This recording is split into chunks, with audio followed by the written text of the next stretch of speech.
Hi Cancer! Welcome po sa ating channel at ito ay inyong daily Gabay Tarot reading for October 18, 2024. Please be reminded kung nakaresonate kayo, comment down. Kung hindi kayo nakaresonate, ibigay niyo po sa iba kasi channel reading po ito. This is for you Cancer ngayong October 18, 2024.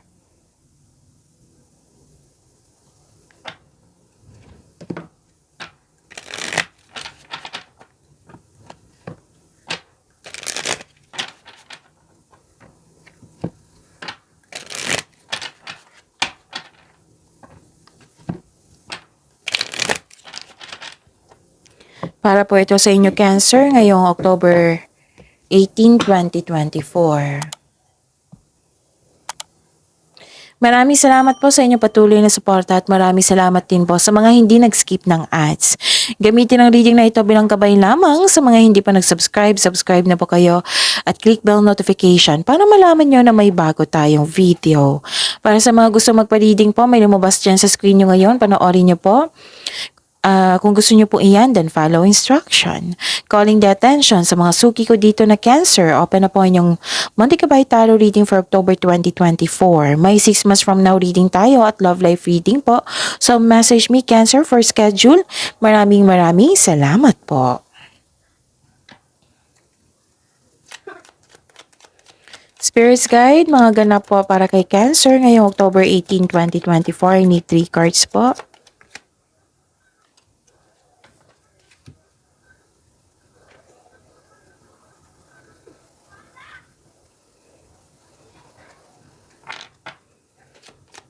Cancer, October 18, 2024.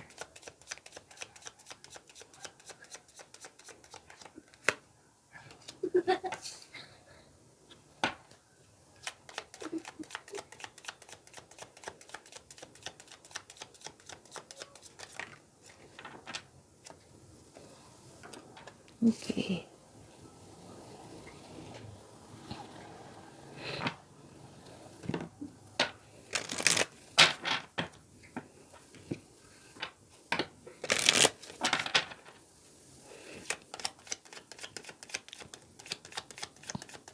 Spirits Guide, message nyo po para kay Cancer ngayong October 18, 2024. I need 2 cards po.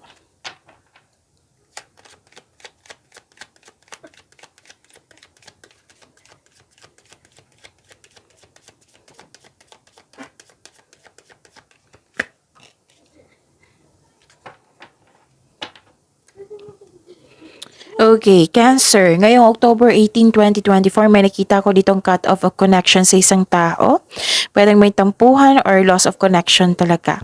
Nakikita ko rin dito na, wow, this is harvesting. Harvest po sa araw na ito. Pwedeng literal na harvest. Pwede din na nakatanggap kayo ng bayad sa isang, nagbigay ka kasi ng serbisyo, nakatanggap kayo ng bayad, ganun. Ito yung resulta din sa inyong pagiging produktibo sa araw-araw. Oo. So, this is good kasi harvesting. Nakikita ko dito na may influence ang isang lalaki sa araw na ito. Pwedeng siya yung nagbigay ng sama ng loob sa iyo or nagbigay ng happiness sa iyo. Nakikita ko rin dito may good news. Yes, may good news po na parating. Okay, may good news po na parating which is pwede din dumating ngayon. Good news, itong good news na ito sasabihin mo sa grupo ng tao. Tapos nagulat sila, tapos may ganap din dito na movement, binigyan mo ng action yung matagal mo ng plano, desisyon. Pwede din paglilipat ito sa malayong lugar. And nakita ko rin dito na, anong tawag dito? This is good news, right? Nakikita ko rin dito na may parating na baby, sanggol, or buntis, or ikakasal. Yan, may ganap na ganyan. Basta may change. This is changes for the better, ha? Oo, itong good news na ito, changes for the better po. Okay, so ano ang mensahe? Let go of others' thoughts and opinions. It is time to embrace who you really are. So be true to yourself. Huwag kayong anong tawag dito? Huwag kayong mabother sa mga opinion ng iba. Oo, ang importante naniniwala kasi yung sarili. Mm-mm. Okay, so be true to yourself. Your success is now at hand. Wow. So this is success harvesting. May success pa, may good news pa. Wow. Allow the abundance to flow to you effortlessly. Wow. Ang ganda, Cancer. Spirit's Guide. Ano pa yung energy ni Cancer ngayong October 18, 2024?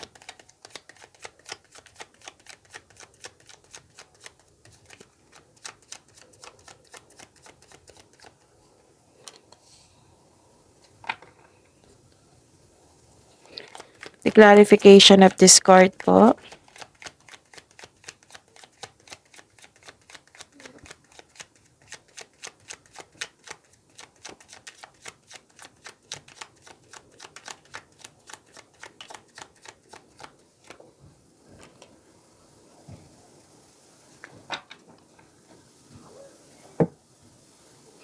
Okay.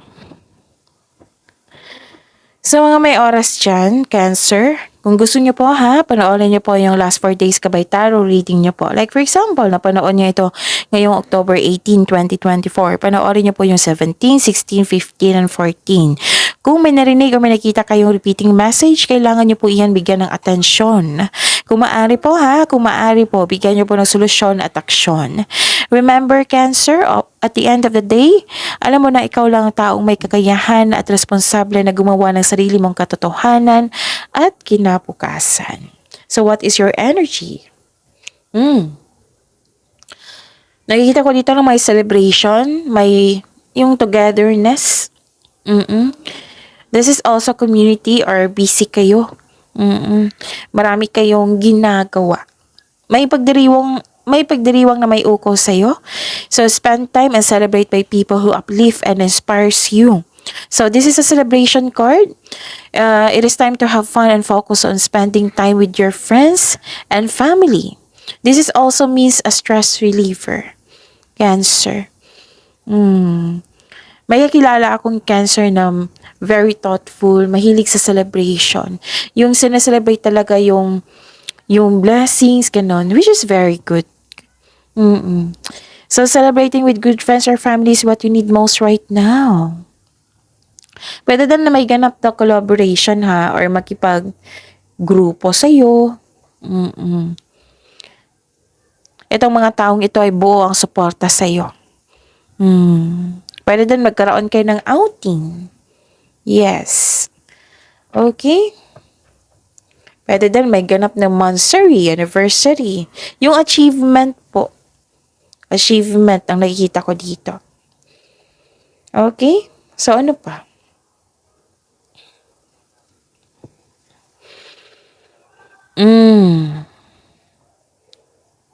Okay. Kaya nga, may sabi ang card dito na busy kayo. 'Di ba? Marami kayong gawain. Pwede yung nabibigatan kayo sa responsibilidad nyo. Ganon. Pwede din na marami kayong dinadala. So, nag-decide kayo na may celebration para stress reliever eh. Yung celebration, stress reliever yan. Oo. Tapos, kasi may nakita ko dito na may dinadala kang mabigat na bagay, ngunit malalampasan mo rin ito. Okay? Bagay o pakiramdam. This is only temporary. Sabi po ng card, just keep on going.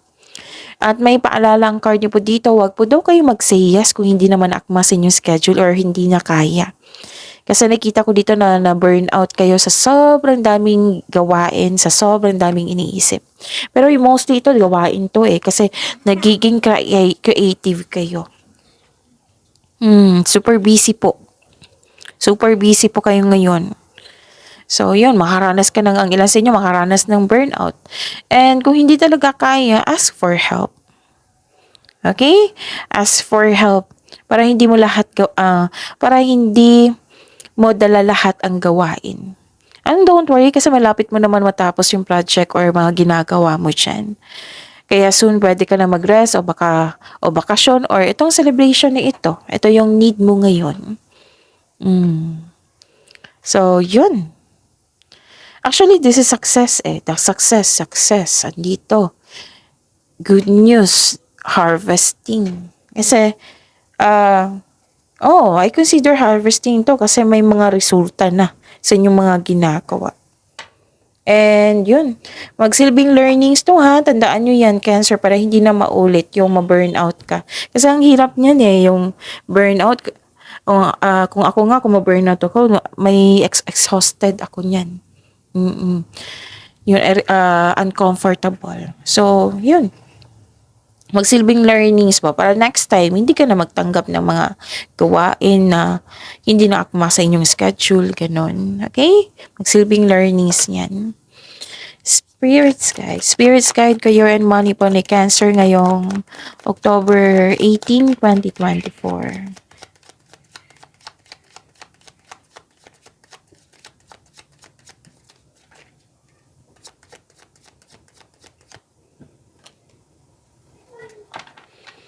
And the clarification of this card po.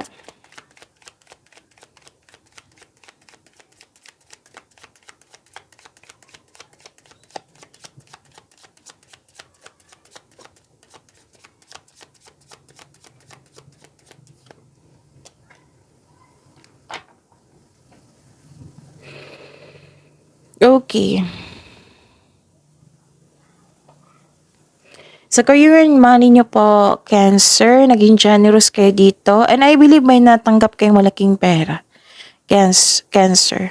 Oo, kasi naging generous kayo din dito eh. Tapos maraming nakadepend sa inyo, no, Cancer? Maraming nakadepend sa inyo. Parang hindi to siya kikilos kung wala ka ganun. May ganyan na ganap. And very practical kayo sa buhay, mahusay kayo sa buhay, maparaan at mapasuporta. And this is also your card ha, elemental card. So this is, oh, wow, abundant in life. Ang ganda. Suporta sa inyong boss, mentor, or life coach. It will help, okay, please know na yung mga suporta ng mga elders, wisers, mentor, life coach, sila yung makatulong sa inyo para ma-move yung career mo. It will help move your career forward. Nakikinig ka din sa inyong intuition at gumagawa ka ng wise choices. And another card na nagsabi dito na full support ang isang grupo ng tao. And I believe this is a group of people dyan sa trabaho mo or yung family mo. Okay? And, may humingi ng attention sa inyo dito, Cancer, o isang bata or mother figure. Pwedeng mommy nyo to, okay? So, yun, give time. Kung pwede. And, yun. Nakikita ko dito, abundant in life. Ang ganda. So, claim this blessings. And, ano pa? Biglang sumakit yung ulo ko. Sumakit pa ang ulo nyo, Cancer? Biglang sumakit yung ulo ko. Okay. May job offer dito, Cancer, or opportunity na parating that will excite and reignite your passion for what you do. Itong opportunity ito is nakalain to sa inyong passion. So, this is offer or opportunity ha. Another card, tatlong card na nagsabi dito na sobrang busy nyo. Oo, sobrang busy nyo ngayon. This card asks you to prioritize your task na may time management. Pinupush talaga ng cards nyo. Just make sure you can deliver your promises. Kasi parang may umasa eh. Umasa sa na resulta or sa mga ginagawa nyo. So, yun. So, naintindihan ko na kung bakit kayo na burnout dito. Kasi, yun nga, sobrang busy nyo. Huwag niyong kalimutan na mag-time management ha. Oo, ask for help. Kailangan yan. And magsilbing learnings para iwasan nyo talaga ma-burnout. Okay? Ano pa? Wow, puro abundance dito, Cancer. Ang ganda ng cards nyo ngayon, ha?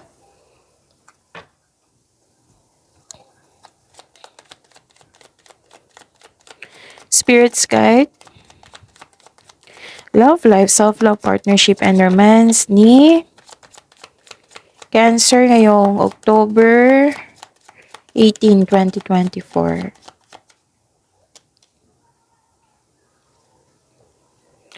The clarification of this card po.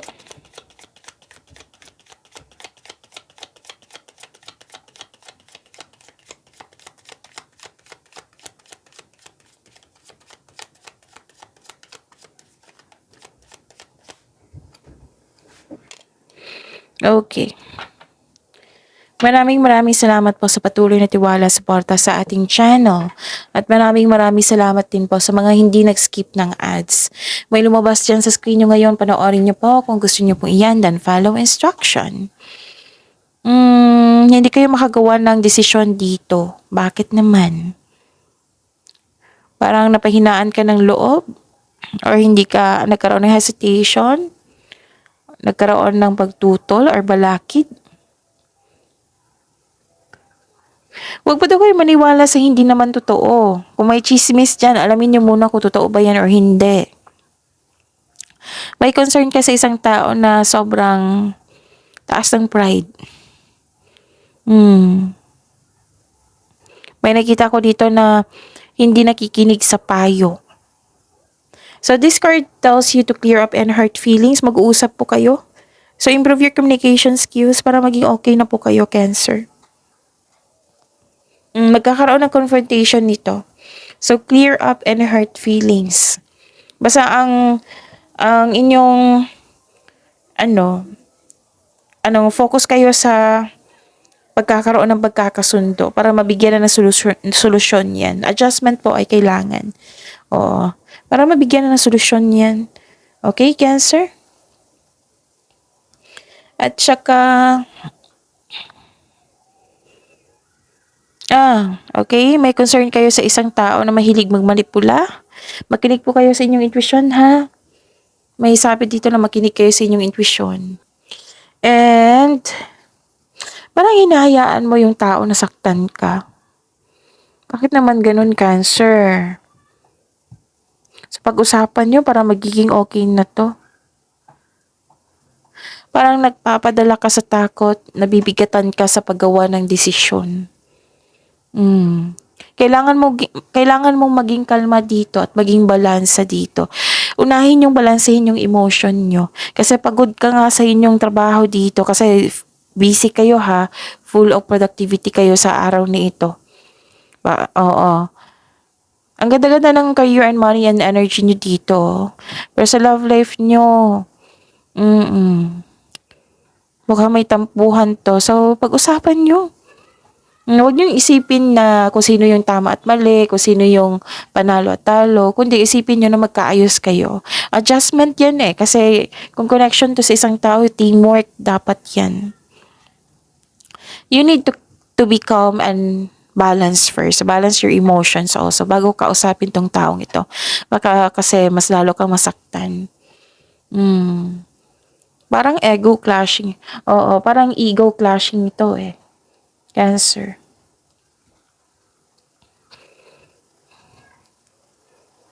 Kaya napahinto ako dito. Ang ganda-ganda dito sa pahinto ako dito. Pwede din nagkaroon, di ba nasabi ko sa inyo kanina na may cut off of connection. Oo, pwedeng natampuhan ito or loss of connection talaga. Dito, hindi naman umiiwas ka. Mas, parang hinahayaan mo lang na, parang kanina pa to eh, gusto kong sabihin, parang inispoiled mo ang isang tao. Bakit naman ganun, Cancer? Inaabuso yung kabaitan mo. Ang pagkakaalam ko kasi kay Cancer is mabait yan. Lahat ng water signs mabait yan. Pero si Cancer ang pinakamabait. Oo. Huwag nyo hayaan na saktan ka ng taong ito. Pag-usapan nyo, para alam niya. Oo, bigyan nyo ng solusyon. Baka, kasi nakikita ko dito na parang nagtitiis ka. Nahihirapan ka sa paggawa ng desisyon, then ask for help. Kung nahihirapan ka sa paggawa ng desisyon, then ask for help. Kung gusto mo may kausap, marami naman kayong kaibigan, Cancer. I believe marami kang kaibigan. Piliin mo lang yung marunong makinig at marunong mag-keep ng sikreto. May sinabing cards dito. Let go mo na daw yung mga sinasabi dyan. Mga thoughts and opinions ng iba. Embrace mo yung totoong kayo. Kaya nga sabi ko sa inyo, bakit naman ganito na ang bait ni Cancer? Parang for me for me lang ito. Hindi to sa cards. For me lang, ang unfair kasi ang bait nyo. Parang hinahayaan nyo nasaktan ka na yan ng tao. Ang hirap niyan sa pakiramdam. So, guard yourself. Mag-uusap na ito. Improve nyo yung communication. Kung pwede, practice mo yung approach mo sa kanya. Wala namang mawawala kung ikaw yung unang mag-approach. Pero kung feel mo na hindi pa siya makausap, then give space. Kasi space is a sign of respect also para makapag-isip ka din at makapag-recharge ka din. Okay? So, see you tomorrow, Aquarius. Aquarius. See you. Aquarius yung katampuhan mo, ha? See you tomorrow, Cancer. Pagyamanin yung blessings dito kasi ang ganda-ganda. Okay? Sana yung tampuhan na yan ma-resolve na. See you tomorrow, Cancer. Please like, subscribe, and click the button for notification para updated po kayo sa daily tarot reading natin. Maraming salamat po.